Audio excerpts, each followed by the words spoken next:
Okay, so that's the kind of space cleared a bit. I'm not going to take the dartboard down, it can just stay there for what it's worth.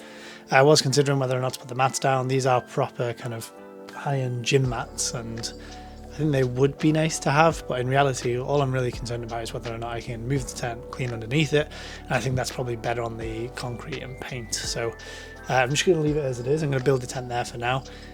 This is all mostly temporary. I'm expecting either it to go one or two ways, which is one, I either hate it or it fails, drastically, and I end up just binning the whole idea, or it scales very quickly, in which case we're going to have to find other solutions regardless. So I think this is a good step one. I have the Mars Hydro here that I'm about to set up now, so I'll time lapse that so we can actually see it being set up as well.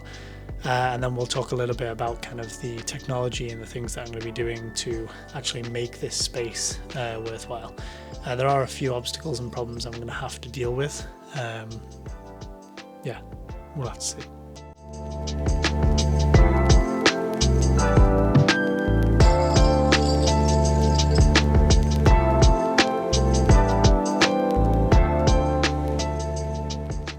Okay, that is absolutely not how you assemble that tent. In my defense, the instructions were pretty terrible, to be honest. I assume they have hundreds of tents and they've just generalized the instructions for all of them. So yeah, that wasn't much fun. I think in reality having two people probably would have made it a lot simpler, but it is really tight trying to get that frame in. It says to build the frame outside, then try and put it in, which was never happened on my own. So I kind of built the frame on the outside, made sure everything was okay, split it in half, and then built it on the inside. Mostly went together okay, and it is technically possible with one person, although that's definitely not how you should build it. So yeah, tent's up as a start. I now want to kind of get everything else in place, kind of get it ready for essentially that next step now. So that next phase of the kind of cycle, I want to get humidity in there, the stand and everything else, and then run it for 24 hours and try and get like kind of a cycle, see what that looks like and whether or not it's going well or poorly, I guess. So yeah, let's go on to that.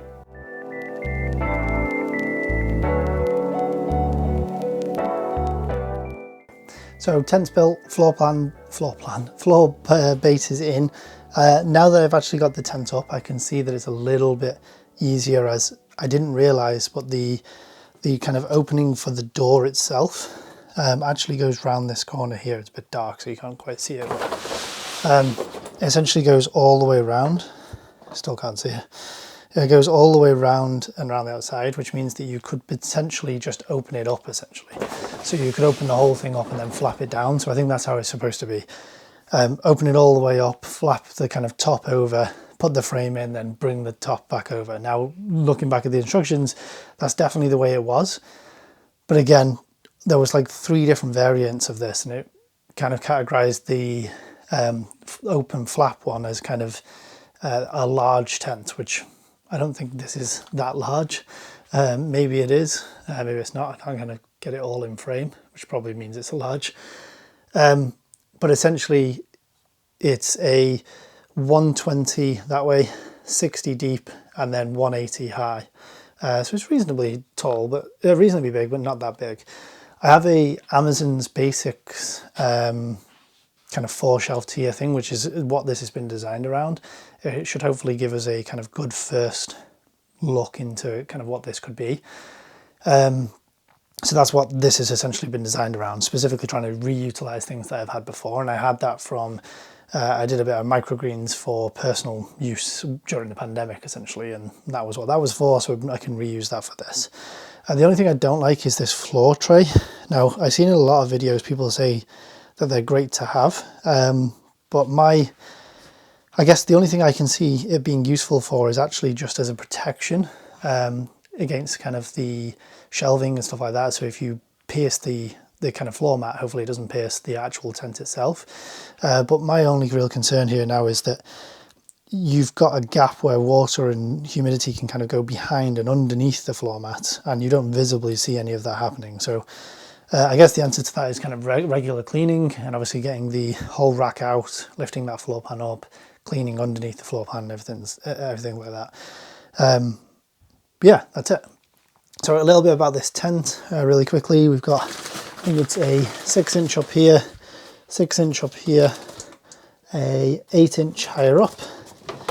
Sorry, the light is probably not the greatest, but 8-inch higher up. I think this is probably a 4-inch, maybe.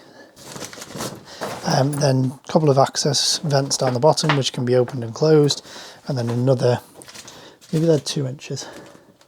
No, I think they're probably 4.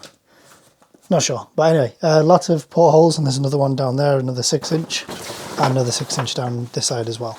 So lots of access vents as well, lots to kind of get this, make sure it's well ventilated and so on and so forth. I think all these vents and stuff are probably overkill for the size of the tent.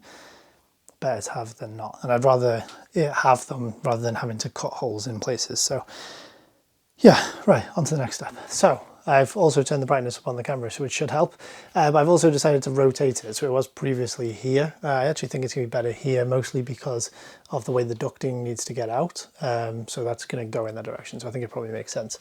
It also means as I come through the garage door itself, I can actually go straight to the tent itself. So I've got the Amazon Basics part there. The time lapse may have had to be removed. Fairy Princess had to come in, so unfortunately Daddy Duchies came first, but I have cleaned all this down. I've also given all of the inside of the tent clean as well with some antibacterial wipes, so hopefully that should be okay. So we'll leave it to air dry a little bit now, and we'll start thinking about how we're going to connect some of this up and get the fogger and exhaust and everything else in there as well. So tent's built, everything's in. Lots of lights. As you can see, tent is now closed. The extractor is not plugged into anything, but we're essentially running a test at this point. So cables are a little bit messy, and obviously the extractor's there, light. So if we open up the tent, I haven't got the fogger on, but let's turn that on. Fogger's down there at the moment. It's just a small one, and essentially runs up to here. So that starts fogging. And then the way this is currently being measured is via this gourmet sensor, as well as the fan I've got also has a humidity sensor on it as well. So both obviously will be somewhat useful. Currently I've only got the one vent open, which I think, given that's drawing out, hopefully that should be enough. And this won't run 24/7 either, so it's on a timer I think for every 3 minutes. But I'll confirm that when I get back to my desk and show a little bit about the setup. So yeah, everything's in. We're going to let this run for 24 hours on the kind of schedule that I've got, and then monitor kind of humidity levels and stuff like that. Moment of truth. The tent is now set up. It's a little bit janky at the moment in the sense of got cables lying around everywhere, way too much kind of smart controls and other things, many sensors. Is it overkill for a kind of little small mushroom tent like this? Yes, of course. But I really want to collect that data and actually be informed about some of the processes that I actually do. So this has all been now set up and kind of running for the last, I think, 3 days. I've done some tweaks in terms of how the mister comes on and off, the timings for it, ventilation. Currently the kind of ventilation here isn't actually hooked up to outside. That needs to be done. I'll be doing that very shortly. At the moment it's just exhausting into the garage, which for the amount of mushrooms I'm growing at the moment is fine, but over the next few days I'll get that all hooked up. So right now if I open up the tent, you'll see that there's actually nothing in here right now, but I'll talk you through very quickly what we've got in here. Exhaust vents low down, obviously pulling out any CO2 that's kind of dropped to the bottom. We've got our humidity and kind of backup sensor for the exhaust fan here, just so that I can monitor that separately. We've got our gourmet temperature and humidity sensor here as well, which is monitoring all of that. And we've also got a circulating, an oscillating fan here, which is not actually oscillating. We don't need it to oscillate. It can oscillate, but for a tent this size, it's essentially just bouncing off the wall, and that'll be sufficient to essentially bounce it around the tent and get some circulation around there. So I'll show you back at my desk some of the data that I've been collecting. We can see how it's currently running. But what I wanted to do now is actually bring in some real mushrooms and start growing some. So I've got a few things here. For those who didn't follow on my Instagram, I actually went to the Real Fungi, who is over in Snowdonia way, and did a kind of day training with him where we grew some, or we put together some grain spawn, we put together some agar dishes as well as some substrate as well. So really interested to see how they go. This is kind of the goodies that we've got left over, but I'll maybe go over that in a different video. For now, the two grow kits that I mentioned in the last video that I have now arrived, and we obviously got them. Originally we were supposed to have enoki and lion's mane. For whatever reason something went wrong and they sent the wrong one, so I got lion's mane and king trumpet. They did apologise, and they're obviously sending out a replacement for the enoki, and they've allowed me to keep the king oyster, which is nice. So as these two go in, we have lion's mane and king oyster. So these grow bags are, you know, should be ready to hopefully start fruiting very, very shortly, if not already. They have been sitting in my fridge for the last 3 or 4 days, so I'm probably just going to leave them in this room for the next 24 hours or so. I'll come back, inspect, see what's going on, and then obviously look to start cutting them open and see what we get. So we are underway, and we can see with the door open now, my fogger is kicking off as not being very happy. But mushrooms are in. It's happening. There are mushrooms about to be grown. Right, let's head back to the desk. Back at my desk now, looking at the spreadsheet again that I showed in the first video. We now see the kind of actual prices and the things that I've bought. So things like ready to fruit blocks, you've just seen them going in. I have got 2 batches of these coming. One which was obviously the kind of company that couldn't actually send it, and then the other one is the Fungi Foods one, which is actually in the tent now. Some hydrometers, so specifically around temperature and humidity, obviously getting them into the tent is important. Mister bottle, whether that's required or not is kind of negotiable. Mask for when we get into kind of breathing and things like that is obviously already there as well. I also have a lot of spawn coming, so I think the oyster spawn that I purchased was around $14.99, so relatively cheap and straightforward there. The pre-sterilized master mix was the kind of first approach rather than going down the self-sterilization, but I think I'm going to actually skip this step. It's quite expensive to buy the kind of pre-mix sterilization bags, so I'm actually going down the route of just creating my own, and I think that's going to be the best approach. I have enough grow your own to kind of get started, so I think that'll be a good start. We then got the tent, the fogger. The Raspberry Pi is something I had previously, and we'll get into the tech behind all of this shortly. So that is kind of a free purchase to me, but if you were going to go down this route, it would be an expense to yourself. Heater. In the height of summer in the UK, this is not necessary, but it was on offer. We can repurpose it for something else if for some reason it's not in use. And then when we get into kind of the autumn and winter months, it's probably going to be important to make sure we can maintain some of that heat. Exhaust fan, some of the extraction ducting, so getting this out of the kind of tent itself. We need to obviously install that, as you've seen from my other video. Not my other video, sorry, the clip a second ago. I have a still air box for transferring things like mushroom culture into grain spawn, but also grain spawn into the substrate, so I have that. Isopropyl alcohol, I already had some. I have a 99% solution, which is no good. I will need to dilate that down to 70% or so, so I'll be doing that. And then a few other kind of tertiary things here as well. I think this is going to cost around about £350, and I don't think that's necessarily kind of the requirement to get going. You can buy mushroom grow blocks for around about £9.99, and you can just shove them in a cupboard or somewhere that's kind of suitable for this sort of environment, and that could be enough to get you going. However, I'm pushing ahead towards the business direction here now, so I'm kind of investing a little bit more for the longer term.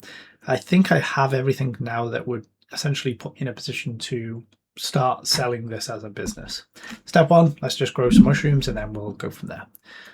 So now I want to have a look at some of the kind of tech that goes along with this. Now, we see a lot of kind of low-tech videos around how you can grow mushrooms from a low-tech perspective. I didn't want to go down that route. I'm from a software background. I'm very techy as a person. I wanted to go down the high-tech route.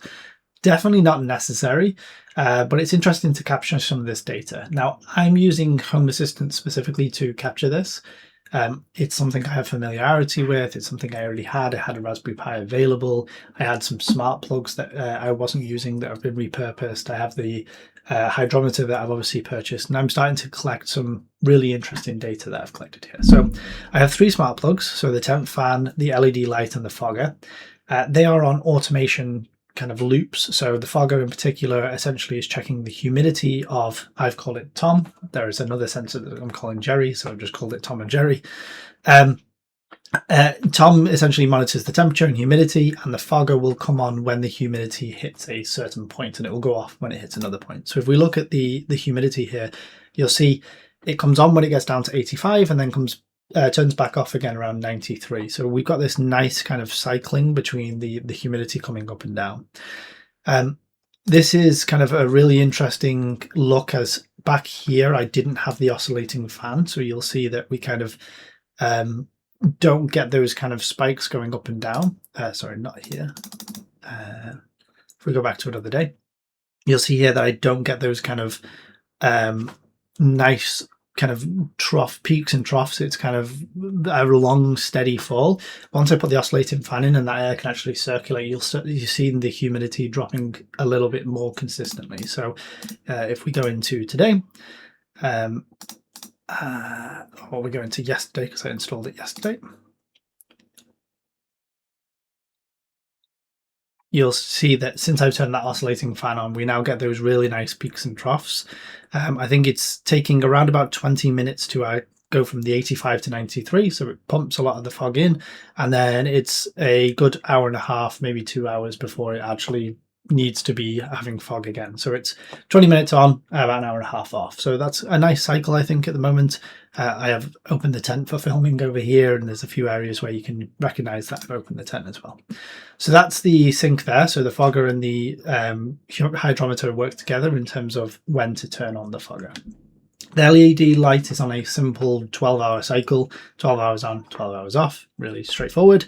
And then the tent fan at the moment is on a 6-hour cycle. So if we look at the kind of amperage here, it's on for 6 hours, and I think it runs for 2 minutes. It exhausts essentially everything out of the tent and then goes back dormant. So the exhaust is not always running. The way that I've calculated this is I used AI essentially to work out the total volume inside of the tent, the exhaust kind of throughput in terms of getting rid of what's in there, and then calculated what is the maximum amount of time or the minimum amount of time that I need to have the exhaust on in order to dump everything out of the tent. So every 6 hours it dumps everything out into the exhaust and then goes back into a cycle again. Whether that's right, wrong, I don't know. I think it's going to have to depend on how the mushrooms grow. So we'll have to see how quickly this kind of cycle works and how effective it is. I don't know whether it's going to be good or bad, but that's to be determined. So again, I want to clarify, this is really not required. This kind of level of automation is definitely not required, but it's allowed me to run it for 4 or 5 days now, where I can actually gather some of this data. I made some adjustments. I noticed the oscillating fan helped a lot. I was able to make tweaks in terms of how much the fogger kind of came on and off, and make some adjustments there as well. The final part that is missing here is there will be a heater smart plug here as well. And that will look at Tom for the kind of temperature, and then obviously base when that turns on and off based on that as well. So, but for right now in the summer months, really not that required. In terms of the automation specifically, I do have some fail safes as well. So if the fogger for some reason gets stuck on, it will turn itself off. So I think if it's on for more than 20 minutes, it will turn off. Same with the fan. If it's on for more than, I think it's 5 minutes, more than double the amount of time it should be on, then again, I will, it automatically turns off as well. And then a few other things here as well. I do have some personal home automation here as well. I also have a failsafe. If for some reason one of the plugs go down, it will automatically try to reload that to make sure that it keeps running, and then I'll get a notification if for some reason it's been off for a significant amount of time.